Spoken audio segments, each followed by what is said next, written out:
Merhabalar, bu videomuzda sizlerle birlikte çok güzel yandan bağlamalı bir süveter çalışması yapacağız arkadaşlar. Şu anda da günümüzün gerçekten çok büyük bir modası haline gelmiş bulunmakta. Ben de hemen kendi modelimde bunu uyguladım arkadaşlar.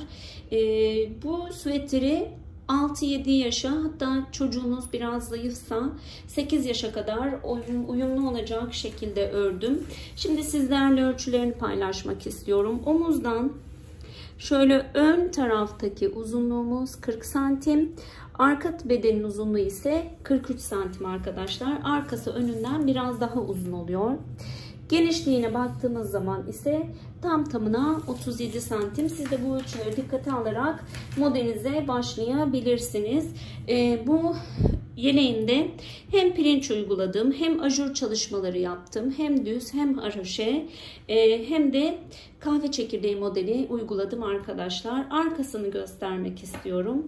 Görmüş olduğunuz gibi arkasını sadece düz ördüm ve gerçekten çok güzel bir çalışma oldu. Eğer videolarımı beğeniyorsanız lütfen beğeni tuşuna basmayı unutmayın ve yorumlarınızı mutlaka bekliyorum. Şimdi hazırsanız bu güzel çalışmaya başlayalım. Arkadaşlar, yeleğim için kırmızı renkte bir bebe ipi kullanıyorum. Şöyle kalınlığı orta kalınlık diyebiliriz. Ve 4 numarada şiş kullanacağım. Bu orta kalınlıktaki ipim için 3,5 numarada kullanabilirsiniz. Yeleğimiz için ilk olarak 77 adet ilmek atıyoruz. Ben ilmeklerimi hazırladım. Burada söylemek istediğim önemli bir nokta var. Benim ilmek atışımdan kaynaklanan bir durum bu. İlmeklerimi attıktan sonra hemen ön yüze örmeye dönüyorum arkadaşlar. Eğer siz arka yüze düşüyorsanız örmeniz ilk sıranız, benim düz ördüklerimi ters, ters ördüklerimi ise düz olarak örmeniz gerekecek. Şimdi ilk 7 ilmeğimi haroşa örüyorum. Bunu hem önden hem arkadan aynı şekilde öreceğim için ön yüze de arka yüze de düşse ilk sıranız fark etmiyor. 2, 4, 6, 7 tane haroşemi ördükten sonra 3 tane düz öreceğim. Siz arka yüze düştüyseniz 3 tane düz örmüyorsunuz, 3 tane ters örüyorsunuz. Sonra 2 ters öreceğim, 3 düz. Burası bedenimizin lastik kısmı olacak. Lastik kısmımızda 3 düz 2 ters şeklinde oluşturacağım. 2 ters, 3 düz,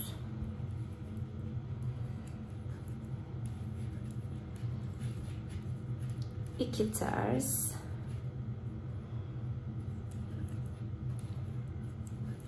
3 düz,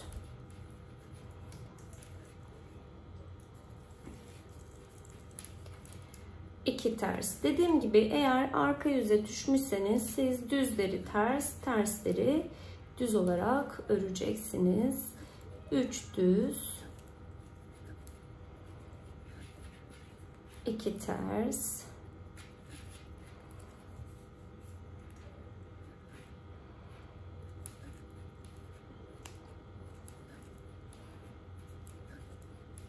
3 düz,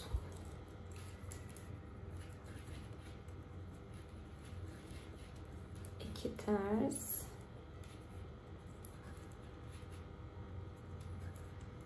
3 düz. Şöyle bir kontrol edelim. Evet, 3 düz 2 ters, 3 düz 2 ters, 3 düz. Şimdi 2 ters,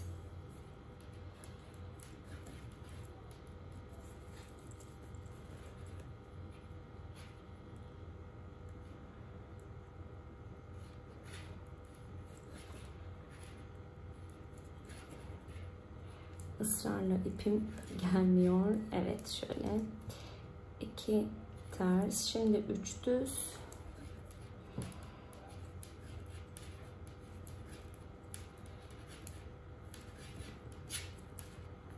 2 ters, 3 düz,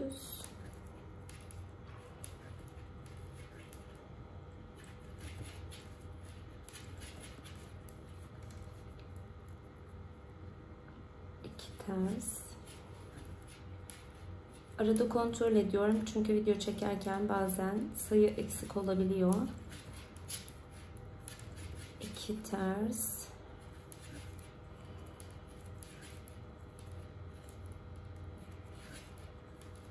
3 düz,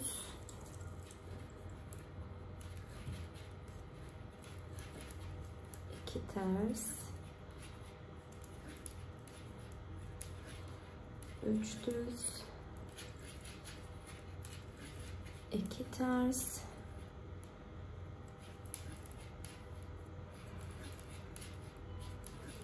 3 düz ve şimdi 2, 4, 6, 7 ilmeğimi de ters olarak örüyorum. İlk 7 ilmek ve son 7 ilmek her zaman haroşa olarak örülecek arkadaşlar. O yüzden ön yüzde ya da arka yüzde olduğunuz çok da önemli değil. Şimdi arka tarafa geçiyorum.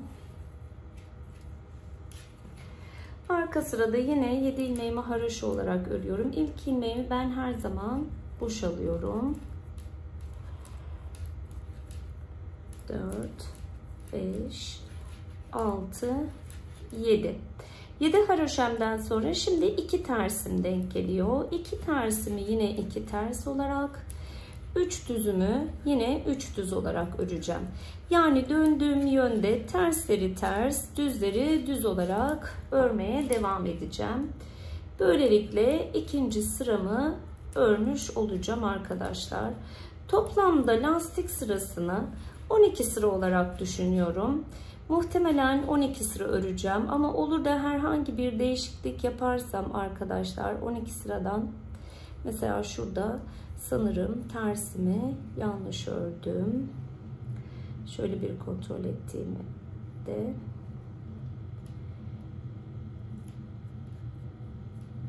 burası ters olacak. Arkaya geldiğimizde 3 ters 2 düze dönmüş oluyor. 12 sıradan fazla örersem arkadaşlar sizlerle paylaşırım. Lastiğimizi bu şekilde 12 sıra olarak örelim. Ördükten sonra da buluşalım. Arkadaşlar tam 12 sıra olarak lastiğimi ördüm. Çok kolay bir şekilde sıramızı anlayabiliriz. Haroşeler 6 diş olduğu zaman 1, 2, 3, 4, 5, 6, 12 sıra örmüş oluyoruz. Şimdi ben ön yüzdeyim. 7 diş, 7 ilmek haroşemi ördüm. 3 tane düzümü ördüm. 2 tane de tersimi ördüm. Çünkü burası hep aynı bu şekilde standart gidecek. Şimdi bir ajur modeli oluşturacağız. Bu 3 düzü kullanacağız ajur modelimizi oluşturmak için. İlk olarak ipimi bir doluyorum. Önden de dolayabilirim. Şöyle. Bu şekilde düzden öreceğim için bu şekilde doladım. İp yani burada dolayarak ilmek arttırmış oldum. Şimdi bu birinci düzümü örmeden diğer şişime aldım. 2 tane düzüm kaldı. Bu 2 düzümü de ön kısımdan soldan alarak, bakın buradan değil, sol kesimden alarak birlikte örüyorum. Ördükten sonra düz olarak hiç örmeden aldığım ipimi onun üzerinden geçiriyorum. Bakın şu şekilde. Böylelikle buradaki 2 tane ilmeğimi korumuş oldum. 3 ilmeğim 2'ye düştü. O yüzden şimdi 3. ilmeğim için bir tane ip doladım ve böylece 3 tane düzün 3 ilmeğini de tekrar elde etmiş oldum. 2 tane ters ördükten sonra şimdi kahve çekirdeği modelini öreceğiz. Bunun için buradaki 3 tane düzü kullanacağız. 3. ilmeğimi diğer ikisinin üzerinden bu şekilde atlatıp bırakıyorum. Bıraktıktan sonra bir düz örüyorum. Bir tane ilmek arttırıyorum ve bir düz örüyorum. Böylelikle arkadaşlar 3 tane ilmeğimi yeniden elde etmiş oluyorum. 2 tane ters örüyorum. Ters ördükten sonra tekrar bir ajur çalışması yapacağız. Bunun için ilmek arttırıyorum. Bir tane ipimi doladım. Doladıktan sonra ne yapıyordum? Bir tanesini boşalıyordum. İkinci ve üçüncüyü birlikte örerek alıyorum. Daha sonrasında boşaldığımı en baştaki ilmeğimin üzerinden geçiriyorum. Geçirdikten sonra bir ilmek daha atıp 2 tane ters örüyorum. Böylelikle ön taraftaki ilk motif kısmımızı kurmuş oluyoruz. Şimdi bundan sonra tam 27 ilmeği pirinç kurarak devam edeceğiz. Pirinç için ilk önce bir ters, bir düz, bir ters, bir düz olarak başlıyorum. Yani tersle başladım. Şöyle 1, 2, 3, 4 tane ilmek ördüm. 5, 6, 7, 8, 9, 10, 11, 12, 13, 14, 15, 16, 17, 18, 19, 20, 21, 22, 23, 24, 25, 26 ve 27. Şöyle tekrar bir sayalım. 2, 4, 6, 8, 10, 12, 14, 16, 18, 22, 20, 22, 24, 26, 27. Evet, 27 tane ilmeğimizi pirinç, yani bir ters bir düz şeklinde örmüş olduk. Pirincimizi ördükten sonra, hatta bir bakayım arkadaşlar, burada bu ilmeği de örmem gerekiyor. Üçüncü düzlüğü de öreceğim. Yani 28 ilmek olacak. Evet.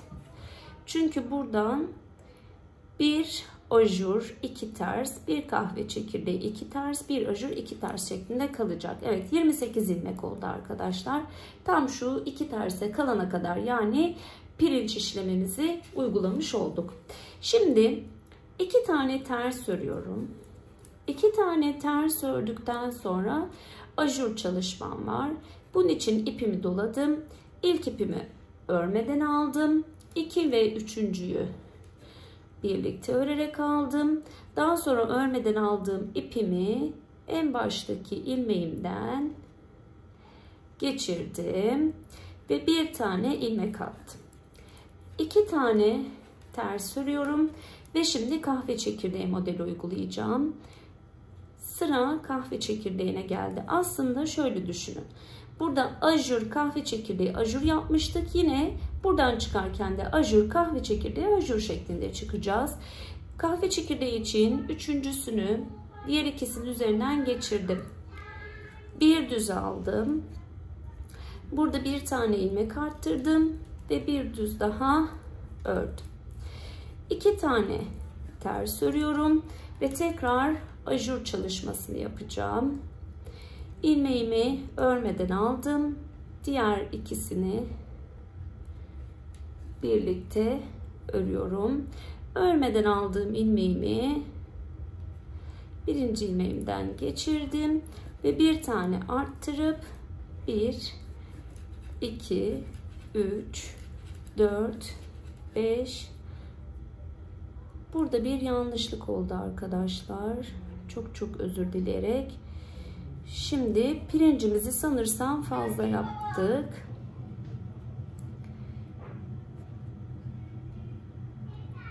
Evet, çünkü burada düz kalması gerekiyordu. Burayı hesaplamadık. Şöyle şuradan geri geleceğim.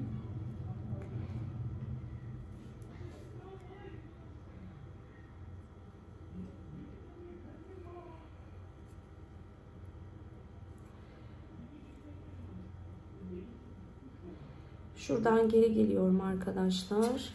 Çok özür diliyorum. Baştaki düzlüğü hesaplamadım çünkü. Ben oraya geri geleyim, orada buluşalım. Evet arkadaşlar, geri geldim. Şimdi şöyle tekrar hesaplayalım. Burası en son yaptığımız ajurdu. 2 tersimizi ördükten sonra ajurdan sonra 2 ters ördük ve pirinç modelimizi kurmaya başladık. Yani 1, 2, 3, 4, 5, 6, 7, 8, 9, 10, 11, 12, 13, 14, 15, 16, 17, 18, 19, 20, 21, 22, 23. Burada da geri geleceğim. 2 tersimi aynı şekilde öreceğim. Oraya pirinç kurmayacağım arkadaşlar.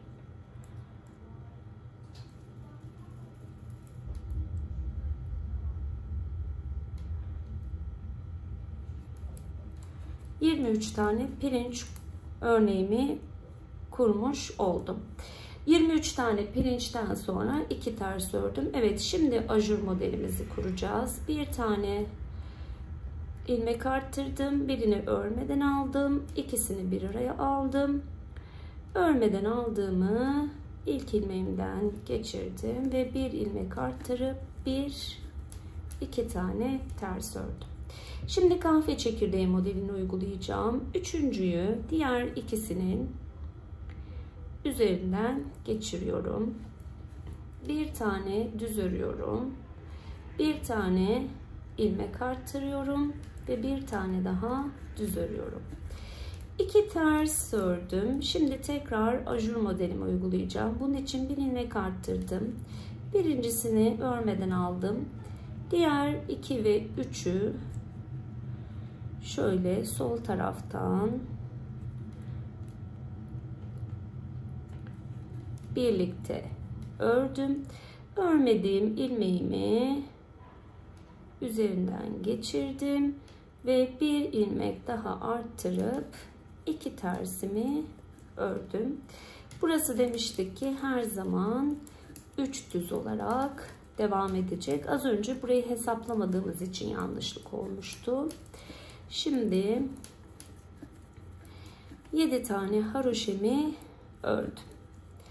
Arka tarafa dönüyorum. Burada pirinçlerime kadar örgümü aslında düzleri düz, tersleri ters olarak şekilde öreceğim. 2, 4, 6, 7. İlk 7 ilmeğimi ördüm. Şimdi diğer ilmeklerim 3 tane ters, 2 tane düz. Burası standart olacak. Bu kısım bizim az önce yaptığımız ajur kısmı. Orayı ters olarak örüyorum. Ajur kısmını ters olarak ördükten sonra 2 düzümüz var, örüyorum.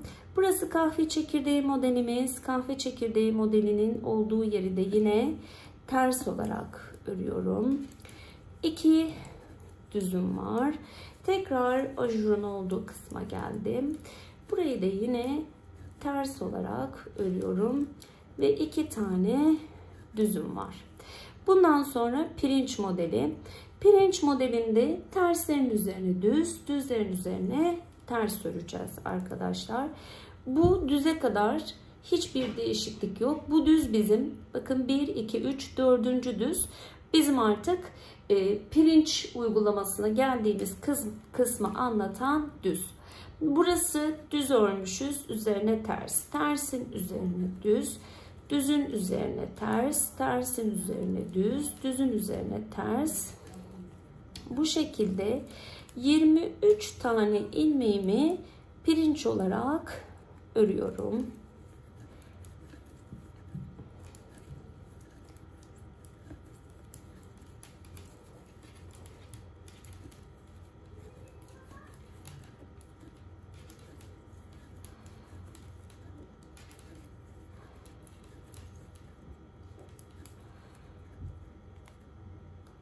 İp almışız.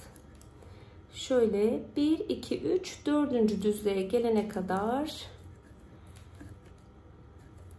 aynı şekilde öreceğiz arkadaşlar. 1, 2, 3, 4. düze geldim. Bundan sonra model kısmı başlıyor. 2 tane düz ördüm. Ajurun arkası ters. 2 tane düz örüyorum. Kahve çekirdeği modeli yaptığım kısmın arkası. Yine ters, 2 tane düz ördüm.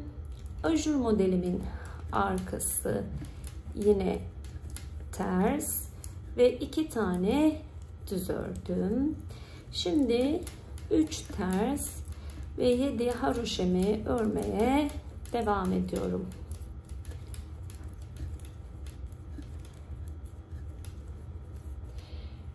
Öne geldim. Önde 7 tane haroşemi örüyorum. 7 haroşemi ördükten sonra 3 düzüm her zaman aynı ilerliyor ve 2 tersinde aynı ilerliyor. Burada ajur modelim vardı. Yine aynısını uygulayacağım. Bir tane ipi doladım. İlkini boşaldım. Şöyle yalnız düzden öreceğiz. İlkini boşaldım. 2 ve üçüncüyü birlikte örüyorum. Boşaldığımı diğerinin üzerinden geçiriyorum ve tekrar bir ilmek atıyorum. Şimdi 2 tane ördüm. Bakın bu şekilde bir örneğimiz oldu. Kahve çekirdeği modelinde bir fark var. Ajuru her ön sıraya geldiğimizde yeniliyoruz. Ama kahve çekirdeği modelinde birinci sırayı da oluşturuyoruz. İkinci öne geldiğimizde 3 tane düzü de 3 tane düz olarak örüyoruz. Başka hiçbir şey yapmıyoruz. 2 tane ördüm. Şimdi ajur olan kısmındayım. Bu yüzden bir ip doladım. Birini örmeden aldım. Diğer ikisini birlikte aldım. Örmeden aldığımı ilmeğimin üzerinden atlattım. İp biraz ayrılıyor arkadaşlar. Evet. Ve şimdi bir ilmek arttırdım. 2 tane tersimi ördüm. Buradan ötesi artık pirinç modelimiz. Aynı şekilde pirinç örmeye devam ediyoruz. Düzün üstüne ters, tersin üzerine düz, düzün üstüne ters, tersin üzerine düz, düzün üstüne ters, tersin üzerine düz şeklinde örüyoruz pirinç modelimizi. 23 tane ilmek olana kadar bu şekilde örüyoruz.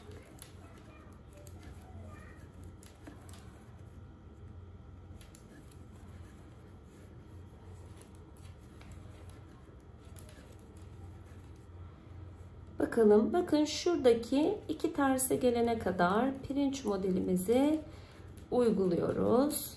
Evet, şimdi 2 tersin olduğu yerdeyim. 1, 2. Dedik ki ajuru her zaman öne geldiğimizde yapacağız. Bir ilmek doluyorum. Bir tanesini örmeden alıyorum. Diğer ikisini birlikte alıyorum. Ve örmeden aldığımı en baştaki ilmeğimin üzerinden atlatıp bırakıyorum. Tekrar bir tane dolayıp 2 tersimi örüyorum. Kahve çekirdeğinin ikinci sırasında 3 ilmeğimi de düz olarak örüyorum. 2 tane ters ördüm ve ajura geldim. Bir ilmek doladım. İlkini örmeden aldım. İkinci ve üçüncüyü şöyle soldan birlikte keserek örüyorum ve örmeden aldığım ilmeğimi onun üzerinden atlatıyorum. Bir tane arttırıyorum. 2 ters, 3 düz ve 7 tane haroşa örerek bu sıramı da tamamlıyorum. Arka sıradan hepsini ilmeğin gidişatına göre örüyorum. 7 tane haroşemi ördüm. Ördükten sonra burada 3 tersim var. 3 tersi örüyorum. 2 düzüm var. 2 tane düzümü örüyorum. Modellerin arka yüzü hep ters örülüyor. Yani 3 tane tersimi ördüm. 2 düzümü örüyorum. Tekrar modelin arkası 3 tane ters örüyorum. 2 düzümü ördüm. 3 tane modelin arkası yine ters olarak ördüm. Ve son 2 düzümdeyim. Şöyle bakalım. 1, 2, 3, 4. 4. düzü ördükten sonra artık pirinç modeline geldik. Yine düzün üzerine ters, tersin üzerine düz olacak şekilde örüyorum. 4, 5, 6, 7, 8, 9, 10, 11, 12, 13, 14, 15, 16, 17, 18, 19, 20, 21, 22 ve 23. Şimdi bakın 1, 2, 3, 4. düzün olduğu yerdeyim. Orayı 2 tane düz olarak örüyorum. Modellerin arkasındaki 3 ilmek arka taraftan örerken hep ters olarak örülüyor. Kahve çekirdeğin olduğu modeldeyim. Yine ters olarak ördüm. Sonra 2 düzümü örüyorum. Onlar hiç fix değişmiyor. 3 tane tersimi ördüm. 2 düzdeyim. 3 tersteyim. Ve 7 tane haroşemi ördüm. Böylelikle kahve çekirdeği modelinin sıralarını da tamamlamış olduk. Şimdi bu ön yüze geldiğimiz zaman tekrar kahve çekirdeği modeli kuracağız. 1, 2, 3, 4, 5, 6, 7 haroşe. 3 düz. 2 haroşe. Şimdi ne yapıyoruz? Ajur modelini uyguluyoruz. Bir tane arttırıyorum. İlkini örmeden alıyorum. Diğer ikisini birlikte örerek alıyorum. Örmeden aldığımı en baştakinden atlatıyorum ve bir ilmek daha arttırıp 1-2 tane ters örüyorum. Şimdi kahve çekirdeği modelindeyiz. Bunun için 3. ilmeğimi diğer ikisinin üzerinden attım. Bir tane düz ördüm. Bir tane ilmek artırdım ve bir tane düz ördüm. 2 ters. Tekrar ajur modelindeyim. Ajur modelimi uyguluyorum. Ajuru her sırada uyguluyoruz. Kahve çekirdeğini ise bir sırada uyguluyoruz. 2. öne geldiğimizde uygulamıyoruz. 3. öne geldiğimizde uyguluyoruz. 2 tane ters ördüm. Evet arkadaşlar, bu şekilde sıramız oluşmuş oldu. Şimdi yine pirinç öreceğim ve modelimi buraya geldiğimde ajur kahve çekirdeğini oluşturacağım. Ajur, düz ve geriden hepsini modellerin arkasını ters örerek devam edeceğim. Bu şekilde tam yaka kısmına gelene kadar başka hiçbir işlem uygulamadan öreceğim arkadaşlar. Bu tamamen uzunluğu size kalmış bir şey. Öreceğiniz kişinin uzunluğuna göre ayarlayabilirsiniz. Ben de o şekilde ayarlayacağım. Yaka kısmına kadar modelimizi bu şekilde kurarak, uygulayarak örelim. Yaka kısmına geldiğimizde buluşalım. Yeleğim istediğim uzunluğa gelene kadar ördüm. Ölçü olarak şöyle söyleyebilirim. Yandaki haroşeleri saydığınız zaman tam 6 diş haroşe ördüm arkadaşlar. Şimdi ön kısımdayım. Ön kısımda artık yaka çalışması yapacağız ama ilk önce yakanın alt tabanını oluşturacağız. Bunun için 7, 8, 9, 10, 12, 14, 16, 18, 20, 21 ilmeği her zamanki modelim nasılsa o şekilde ördüm arkadaşlar. 21 ilmekten sonrasını haroşeye çevireceğim. Daha sonra burası omuz çalışması olarak devam edecek ama orada da biraz farklılıklar olacak. 21 ilmeği olduğu gibi ördüm. Ördükten sonra şöyle ipimi ayarlayayım. Son 21 ilmek kalana kadar tüm ilmeklerimi haroşaya çeviriyorum.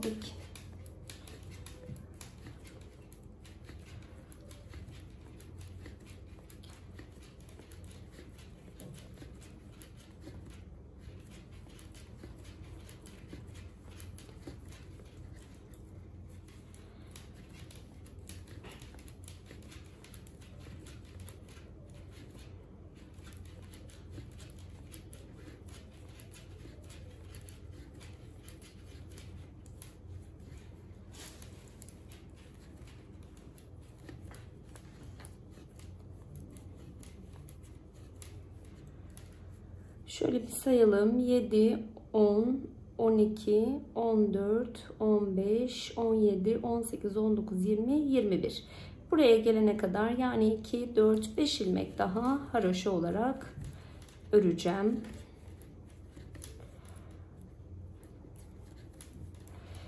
Buradan sonrasını aynı modelimi tekrar uygulamaya devam ediyorum.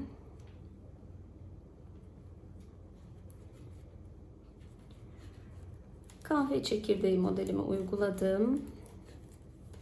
Şimdi ajur çalışmamı yapacağım. İkisini bir alıyorum. Örmeden aldığım ipi üzerinden geçiriyorum ve bir artırma daha yapıyorum.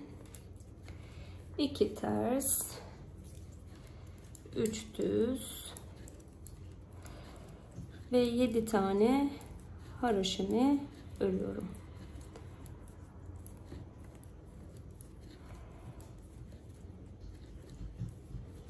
Şimdi ön tarafa geliyorum. Arka tarafa, pardon. Arka yüzdeyim. Arka yüzde yine 21 ilmeğimi aynı model uygulamasında nasıl ördüysem aynı şekilde örüyorum.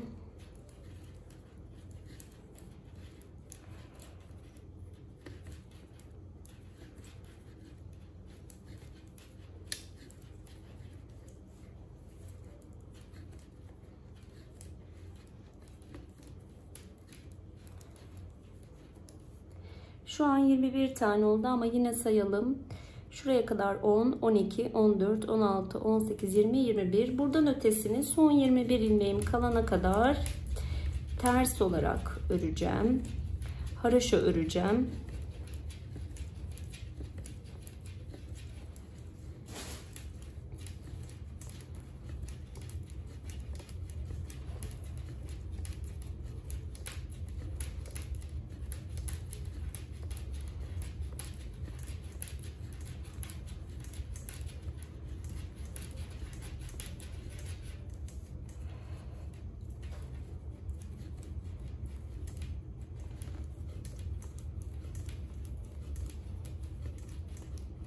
Şöyle sayalım. 10, 12, 14, 16, 17, 18, 19, 20, 21. Yani 3 ilmeği daha haroşa olarak örüyorum. Bundan sonrası artık modelimi bildiğim gibi örmeye devam ediyorum. Düzleri düz, tersleri ters olarak. Burada sanırım bir hata yapmışım.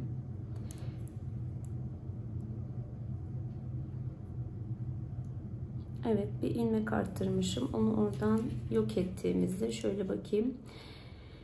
7, 10, 12, 13, 14, 15. Evet, burada ilmek arttırmamı yanlış yere yapmışım arkadaşlar. Modelin öncesine değil. Orayı ben bir düzelteyim, sonra buluşalım. Evet, orayı düzelttim arkadaşlar. İlmek arttırmayı unutmuşum. Aynı şekilde örmeye devam ediyorum.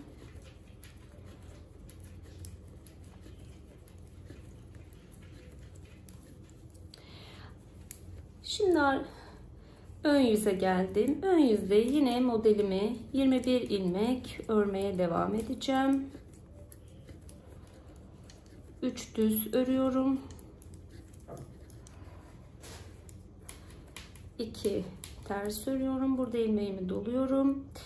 İlk ilmeğimi biliyorsunuz örmeden alıyorum. İkinci ilmeğimi örerek alıyorum. Örmeden aldığımı onun üzerine kaydırma yöntemi yapıyorum. Tekrar bir arttırıyorum.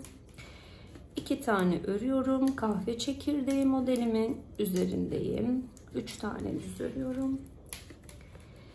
Bundan sonrası sadece bir tanesi omuza ait, geri kalanları arkadaşlar yakaya ait. Haraşo olarak örmeye devam ediyorum. Son 21 ilmeğim kalana kadar.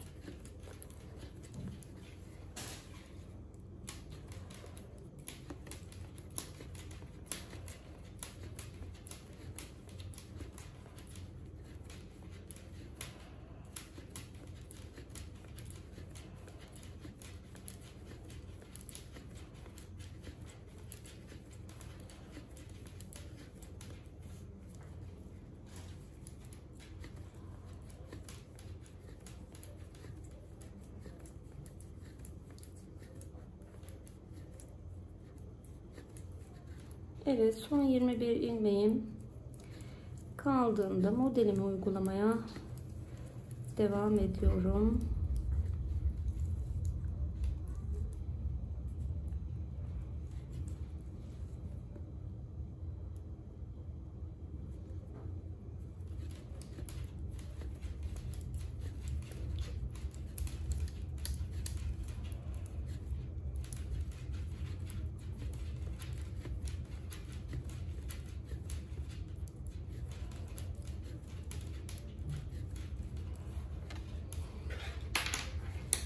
Şu anda yaka kısmımızda 2 diş haroşemiz oluşmuş oldu arkadaşlar. Bu haroşelerimiz toplamda 5 diş olana kadar öreceğiz. Aynı bu şekilde 5 diş olduktan sonra buluşalım. 5 sıramı görmüş olduğunuz gibi tamamladım arkadaşlar. Şöyle kameramı da ayarlayayım. Şimdi artık omuzlarımızı ayırmaya başlayacağız. 1, 2, 3, 4, 5, 6, 7 diş haroşemi ördüm. 3 düzümü ördüm. 2 tersimi ördüm. Şimdi ajur çalışmasını yapıyorum.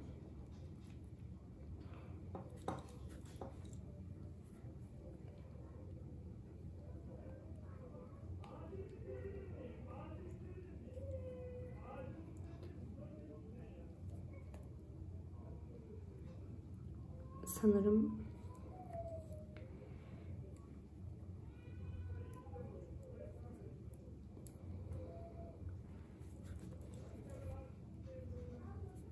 ördüm sandım ama örmemişim. Evet, şimdi kahve çekirdeği modelimi de uyguluyorum. 3 tane düz olarak bir tersimi uyguladım. Burasını omuz için ayırmıştık. Şimdi omuza devam ediyoruz arkadaşlar. Haroşelerden 1, 2, 3, 4, 5, 6 tanesini bu tarafa alıyorum. Şöyle bakayım. 2, 4, 6. Buradan da 6 tane aldığım zaman 2, 4, 6 bu şekilde bir tane daha alacağım. 7 tane haroşemi omuz kısmına katmış oluyorum. Yani burası benim artık komple omuz çalışmam olacak. Şimdi yakayı keseceğim. Yakayı örme yöntemiyle keseceğim. İlk ilmeğimi boş olarak alıyorum. İkincisini örüyorum. Birinci ilmeğimi onun üzerinden geçiriyorum. Ördüm. İlk ilmeğimi üzerinden geçip kapattım. Ördüm. İlk ilmeğimi üzerinden geçip şu şekilde kapattım. Ördüm. İlk ilmeğimi geçip kapattım. Bu şekilde son 21 ilmeğimiz vardı. Üzerine 7 ekledik. 23 ilmeğimiz kaldı. Oraya kadar arkadaşlar bu şekilde örerek, sanırsam şurayı örmeden kapattım. Video çekerken bazen dalabiliyoruz. Şöyle bir bakayım.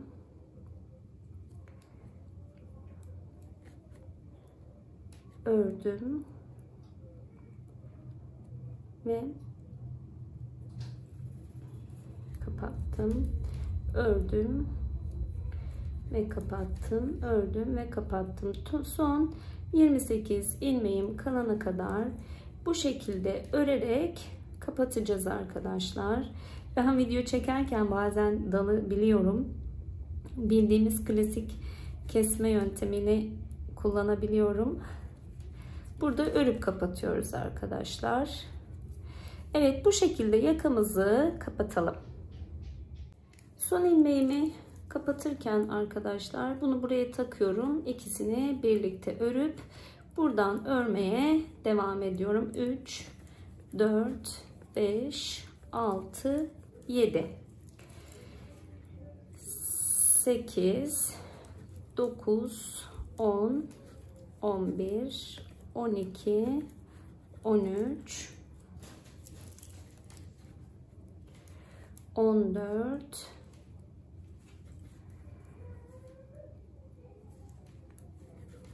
15, 16, 17, 18, 19, 20, 21, 22, 23, 24, 25, 26, 27. İlk ilmeğimle birlikte 28 ilmeğim olmuş oldu. Tekrar şöyle sayalım. 2, 4, 6, 8, 10, 12, 14, 16, 18, 20, 22, 24, 26, 28. Şimdi arkadan kolumu örmeye devam ediyorum. 7 tane haroşemden sonra 3 tersim var. 2 düzüm var. Ajurların arkası biliyorsunuz ki ters olarak örüyoruz. Sonra yine 2 düzüm. Kahve çekirdeğin arkası 3 ters ve burada örnek arası bir düzüm var. Sonra 7 tane haroşemi örüyorum.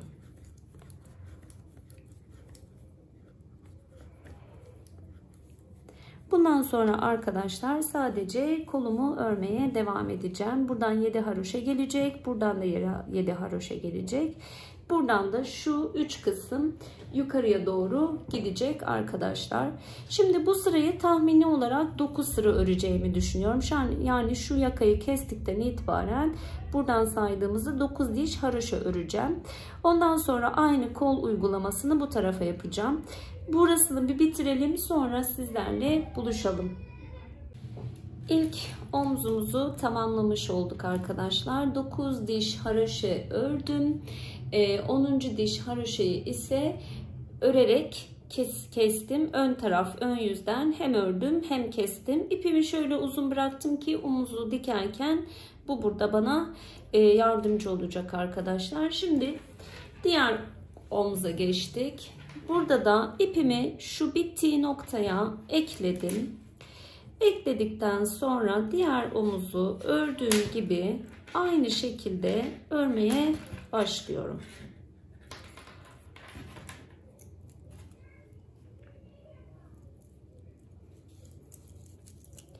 Yapacağım işlem birebir aynı arkadaşlar. Şöyle ayarlayayım.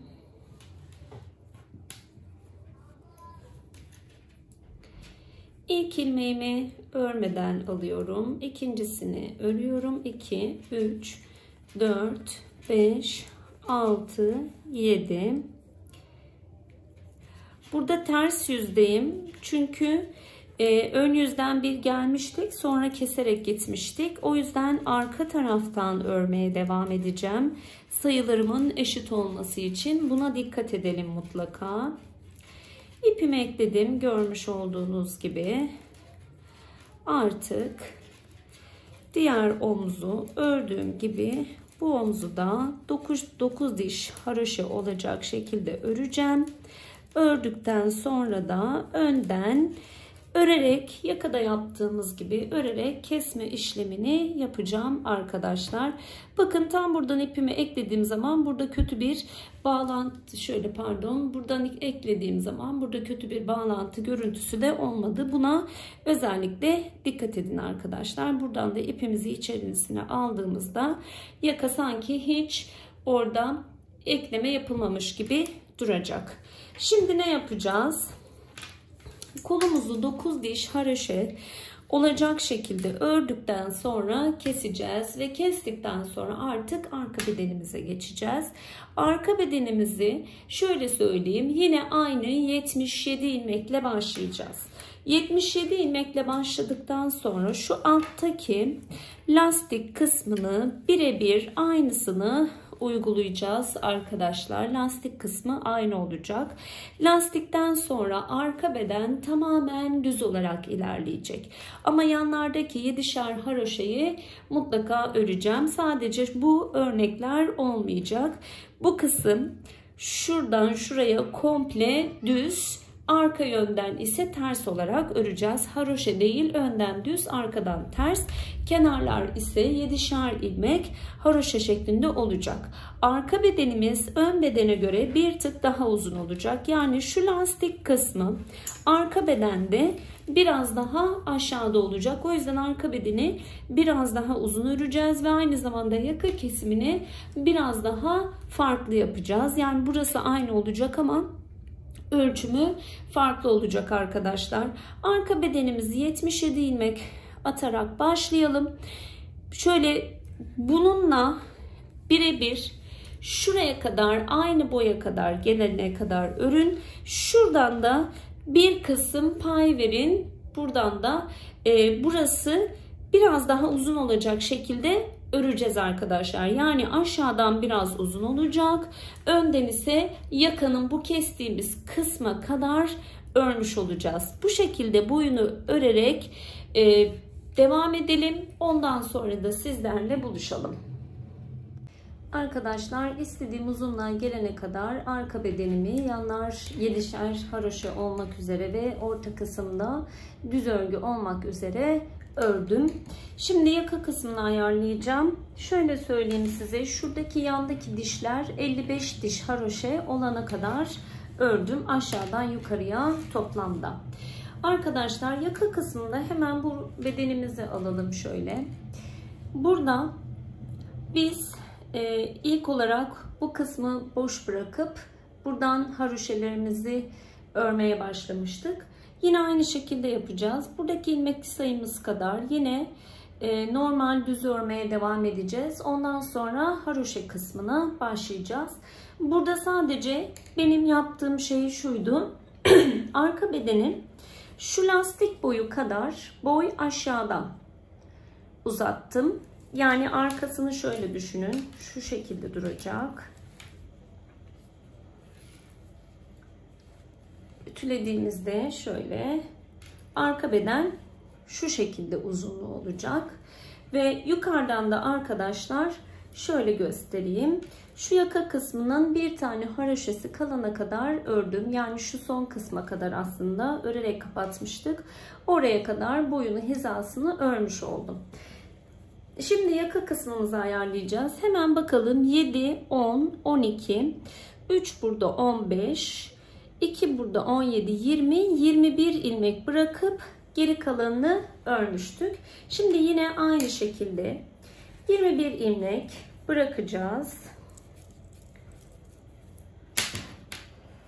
Birebir yaka kısmı bundan sonrası artık önle aynı olacak.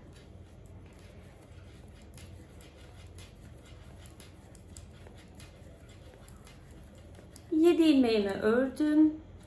8, 9, 10, 11, 12, 13, 14, 15, 16, 17, 18, 19, 20, 21. Buradan sonrasını haroşaya çeviriyorum artık. Son 21 ilmeğim kalana kadar.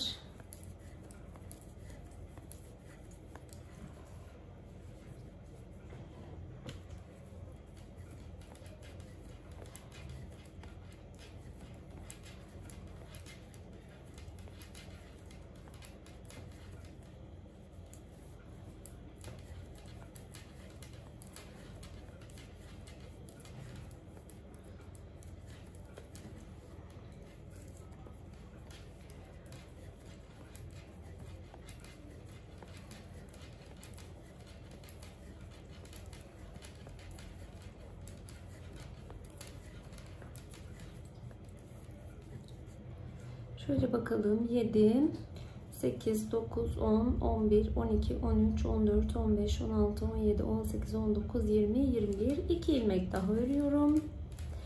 2 ilmek ördükten sonra düz örgüye devam ediyorum. Böylelikle yaka kısmımızın en alt zeminini oluşturmuş olduk.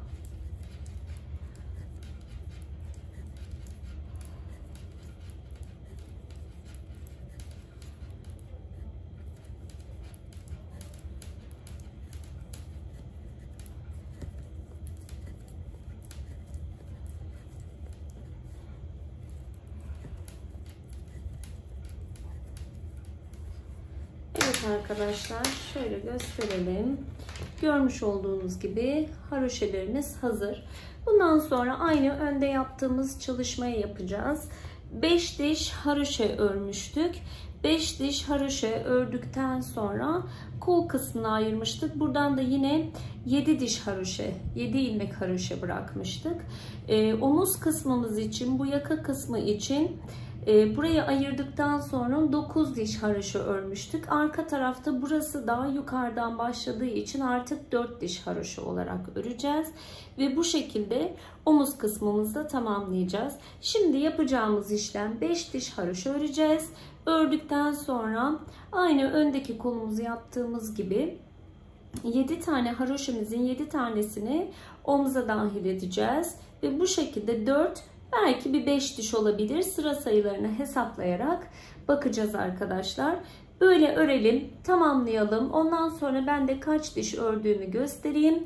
Ve yeleğimizin, süveterimizin yan aparatları için buluşalım. Arkadaşlar, yakasını tamamladım. Şöyle göstermek istiyorum. Görmüş olduğunuz gibi tam hizaladığım zaman yaka kısmı şu şekilde gözüküyor. Burası da arkası, ense kısmı. Şimdi bir kolu ben diktim. Diğer kolumu sizlerle birlikte dikeceğim. Nasıl diktiğimi size göstermek istiyorum. Bunun için tersine çeviriyorum. Her iki bedenin de dış yüzeyleri içe gelecek, içlerini dışa gelecek şekilde ayarlıyorum. Ayarladıktan sonra şöyle omzuma elime aldım. Uç kısmı, ipim zaten burada olan ipi uzun kesmiştim. Karşıdaki tarafın uç kısmına şöyle iğnemi geçirerek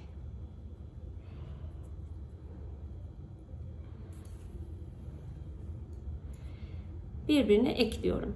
Sağlam olsun diye aynı yerden bir kez daha ipimi geçireceğim.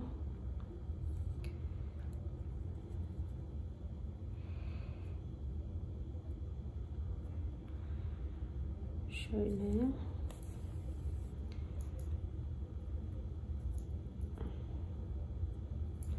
Şimdi yapacağım işlem, aslında burası örerek kesmemizin en büyük avantajı.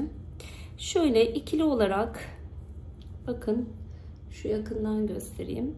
Şu ikili olarak görmüş olduğunuz bu kısımların iki kanadını birden buradan alıyorum. Hemen karşısındakinin iki kanadını birden alarak iğnemi geçiriyorum.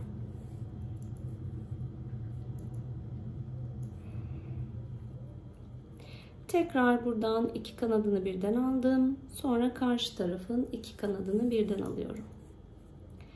İki kanadı birden aldım. Karşısındakinin, hemen karşısındakinin iki kanadını birden alıyorum. Sırayla bu şekilde iki kanatlarını birlikte alarak dikme işlemini tamamlıyorum.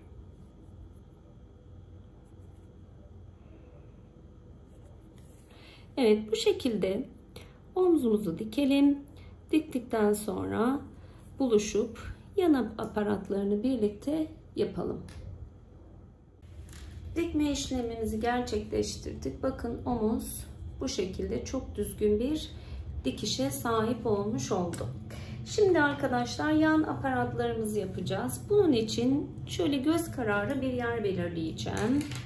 Ve diğer aparat kısımlarım için de aynı yeri aslında işaretlemiş olacağım. Bana göre burası hatta şöyle uygun.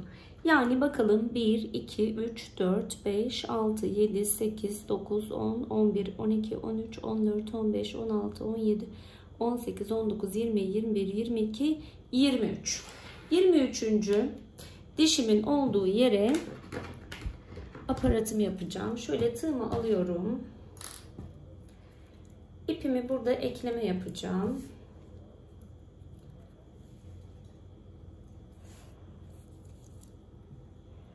Sayalım 23. Şurasıydı herhalde.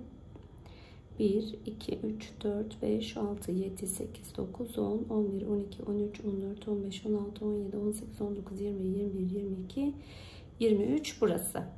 Şimdi arkadaşlar buradan ilmek çıkaracağım. Şöyle birinci ilmeğimi çıkardım.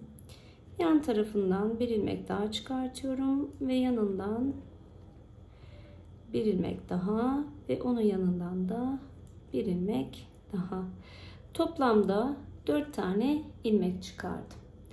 Bu 4 ilmeğime şişimi geçireceğim. Geçirirken bu taraftan geçireceğim. Şöyle tutayım.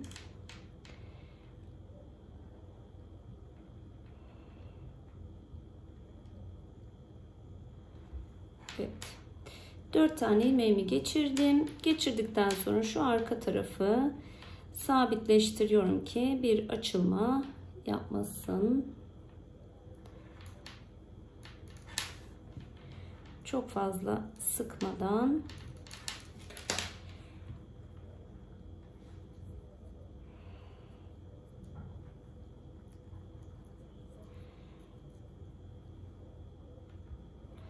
Evet.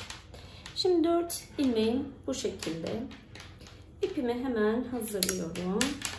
Burada farklı bir teknik uygulayacağız. Örme yönümüz her zaman ön taraf olacak. İpimi de şöyle arkadan alıyorum.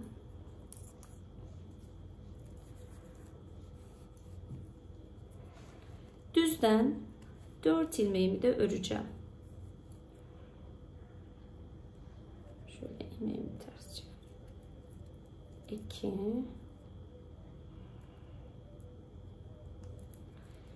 3 ve 4. 4 ilmeğimi aldıktan sonra şişimin yine bu tarafına geliyorum. Bakın şu şekilde şişimi kaydırdım bu tarafa. Yine ipimi buraya alacağım. Tekrar 4 ilmeği düz olarak bu taraftan öreceğim.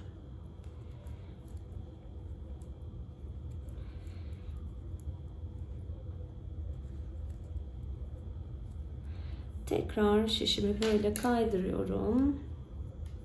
2 tane farklı şiş kullanıyorsanız ilmeklerinizi buradan tekrar yeni şişinize takmanız gerekecek. Bu tarafa geldim. 4 ilmeğimi düz olarak örüyorum. Her zaman ön taraftan örmüş olacağım. 3 ve 4. Tekrar. Bu kadar basit. Toplamda 4 adet bu şekilde aparatımız olacak yanlardan bağlamak için. Bu birincisi. Hepsini aynı yere eş gelecek şekilde bu şekilde öreceğim arkadaşlar.